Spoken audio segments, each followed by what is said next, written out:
ഈ അസഹിഷ്ണുത ഏതൊക്കെ തലത്തിലേക്ക് അധികാര കേന്ദ്രങ്ങളിൽ എത്തിപ്പെടുമെന്നുള്ളതിൻ്റെ ഏറ്റവും ഒടുവിലത്തെ ഉദാഹരണമാണ് കഴിഞ്ഞ ദിവസം വന്ന ഒരു റിപ്പോർട്ട്. അതായത് വരാനിരിക്കുന്ന പ്രഖ്യാപിക്കാൻ പോകുന്ന ദേശീയ ചലച്ചിത്ര അവാർഡുകളിൽ ചില പേരുമാറ്റങ്ങൾ. ആർക്കു വേണ്ടിയാണ് ഇതൊക്കെ ചെയ്യുന്നത്? എന്തൊക്കെ അല്പത്തരങ്ങളാണ് അല്ലെ അസഹിഷ്ണുതയാണ് ഇൻടോളറൻസ്, പൊളിറ്റിക്കൽ ഇൻടോളറൻസ് എന്ന് പറയുന്നത് കാണിക്കുന്നത്?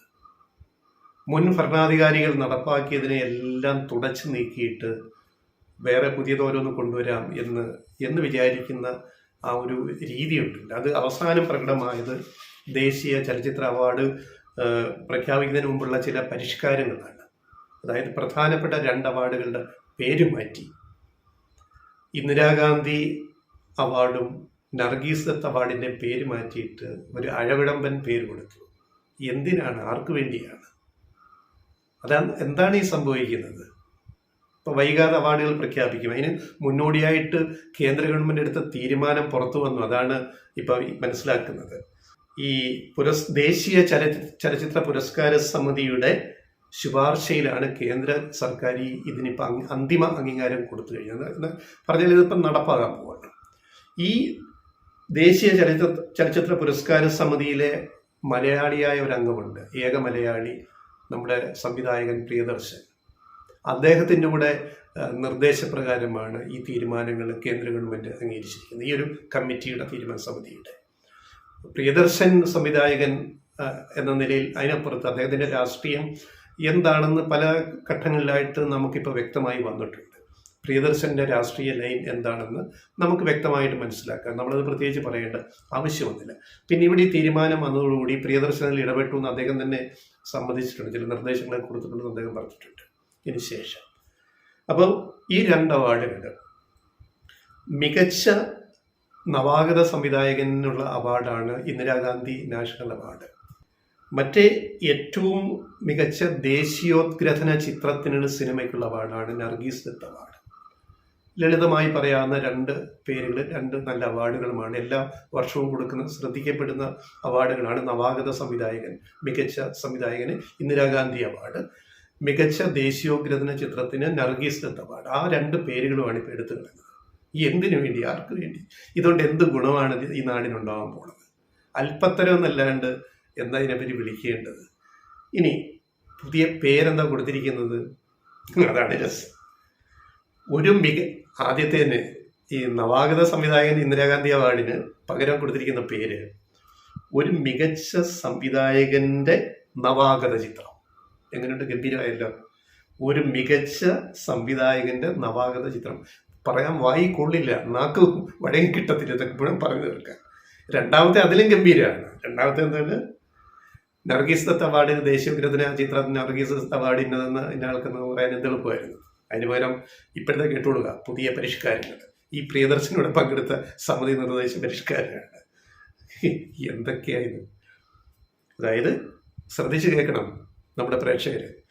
ദേശീയവും സാമൂഹികവും പാരിസ്ഥിതികവുമായ മൂല്യങ്ങൾ പ്രോത്സാഹിപ്പിക്കുന്ന മികച്ച ഫീച്ചർ ഫിലിമിനുള്ള അവാർഡ്. എന്തായി? ഗംഭീരായില്ലേ? ഇനിയിപ്പോൾ എന്ത് വേണം? ഒന്നുകൂടി വായിക്കാം. വല്ലതും പിടികിട്ടുന്നോ? ഇത് വായിൽ കൊള്ളുമോ? നാക്കിൽ വഴങ്ങുമോ ഈ അവാർഡ് പ്രഖ്യാപിക്കാൻ? ആ അവാർഡ് അവതരിപ്പിക്കുന്ന ആങ്കർ ആണോ പെണ്ണോ ആവട്ടെ, വശം കെടും. ഏതെ ഈ അവാർഡ് വിതരണ ചടങ്ങിൽ ഡൽഹിയിലായിരിക്കില്ല നടക്കുക. അവതരിപ്പിക്കുന്ന അവതാരകനോ ആങ്കർ ആണോ പെണ്ണോ ആവട്ടെ, അവരുടെ ഒരു ഗതികേട് നമ്മൾ ആലോചിക്കുകയാണ്. അത് പറഞ്ഞ് പരിപ്പിക്കാനുള്ളത്. അപ്പോൾ ഒന്നുകൂടി പറയാം. ദേശീയവും സാമൂഹികവും പാരിസ്ഥിതികവുമായ മൂല്യങ്ങൾ പ്രോത്സാഹിപ്പിക്കുന്ന മികച്ച ഫീച്ചർ ഫിലിമിനുള്ള അവാർഡ്. പോരെ? ഇനി ചെയ്ത നല്ല കാര്യങ്ങൾ നമ്മൾ എപ്പോഴും ഇല്ല എന്ന് നമ്മൾ പറയില്ല. ഈ കമ്മിറ്റി സമിതി നിർദ്ദേശിച്ച ചില നല്ല കാര്യങ്ങൾ ഗവൺമെൻറ് അംഗീകരിച്ച് ഉത്തരവിറക്കിയിട്ടുണ്ട്. അതിലൊന്ന് വളരെ ന്യായമാണ്. ഞങ്ങൾ അതിനെ പിന്തുണയ്ക്കുന്നു, അഭിനന്ദിക്കുന്നു. അത് ദാദാ സാഹബ് ഫാൽക്കെ അവാർഡിൻ്റെ തുക 10 ലക്ഷത്തിൽ നിന്ന് 15 ലക്ഷമാക്കി. നല്ല കാര്യം. കാരണം കഷ്ടപ്പെട്ട് സിനിമയൊക്കെ എടുത്ത് വന്ന ഒരു പ്രതിഭയ്ക്ക് ഈ വയസ്സാങ്കാലത്താണ് ഈ ഫാൽക്കെ അവാർഡൊക്കെ കൊടുക്കുന്നത്, നമുക്കറിയാമല്ലോ. ഒരു 10-25 കാൽ നൂറ്റാണ്ട് അല്ലെ അരനൂറ്റാണ്ട് സിനിമാ ജീവിതത്തിൻ്റെ ആ ഒരു അവസാന ഘട്ടത്തിലാണ് ഒരു അംഗീകാരമായിട്ട് ഫാൽക്കെ അല്ലെ നമ്മുടെ കേരളത്തിലെ JC ദാനിയൽ അവാർഡൊക്കെ കിട്ടുന്നത്. ഒരു വെറ്ററൻ അവാർഡായിട്ടാണ് അതിനെ നമ്മൾ പരിഗണിക്കുക, സമഗ്ര സംഭാവനയ്ക്കുള്ള അവാർഡ്. അപ്പം അത് തുക 10 ലക്ഷത്തിൽ നിന്ന് 15 ലക്ഷമാക്കാൻ ഈ സമിതി തീരുമാനിച്ചതൊരു എവിടെയോ ഒരു നന്മ കാണിച്ചതിന് നിങ്ങൾക്ക് അഭിമാനിക്കാം. ഞങ്ങളതിനെ പിന്തുണയ്ക്കുന്നു. മാത്രമല്ല മറ്റ് ചില അവാർഡുകളുടെ തുകയും വർദ്ധിപ്പിച്ചു. അതായത് സുവർണകമലവും രജതകമലവും, ബെസ്റ്റ് ഫിലിം, ബെസ്റ്റ് ഡയറക്ടർ 1ാം സ്ഥാനം 2ാം സ്ഥാനം. സുവർണകമലവും രജതകമലവും അതിനുള്ള തുക സുവർണകമലത്തിന് 3 ലക്ഷമാക്കി ഉയർത്തി, രജതകമലത്തിന് സിൽവർ അത് 2 ലക്ഷമാക്കിയും ഉയർത്തി. ഈ 2 കാറ്റഗറിയിൽ ഈ പറഞ്ഞു വന്നതിൽ ഈ നല്ല കാര്യങ്ങൾ അവസാനം പറഞ്ഞ ഈ 2 കാര്യങ്ങളുണ്ട്. ബാക്കിയെല്ലാം റിയാക്ഷണറിയാണ്. നമ്മുടെ ചരിത്രത്തോടോ നമ്മുടെ സംസ്കാരത്തോടോ ചലച്ചിത്ര സംസ്കാരത്തോടോ ഒരു നീതിബോധവും ഇല്ലാത്ത ഇത്തരം തീരുമാനങ്ങൾ ഒരു സമിതി എടുത്തിട്ട് അയച്ചു കൊടുക്കുക ഭരണാധികാരികൾക്ക്. അവരവിടെ ഷൂ വരയ്ക്കുക, അത് നടപ്പാക്കുക, ഒരു ചർച്ചയില്ല, ഒരു കാര്യങ്ങളുമില്ല. എവിടേക്കാണ് നമ്മുടെ പോക്ക്? നമ്മളിപ്പോൾ ചിരിച്ചുകൊണ്ട് ഇത് പറയുമ്പോൾ ഓരോ കാര്യത്തിലും വരുന്ന നിലപാടുകളാണ്, തീരുമാനങ്ങളാണ് ശ്രദ്ധേയം. എവിടേക്കാണ് രാജ്യം പോകുന്നത് എന്ന്. അതുകൊണ്ടാണ് ഞങ്ങളിത് ഇവിടെ പറയേണ്ടി വരുന്നത്.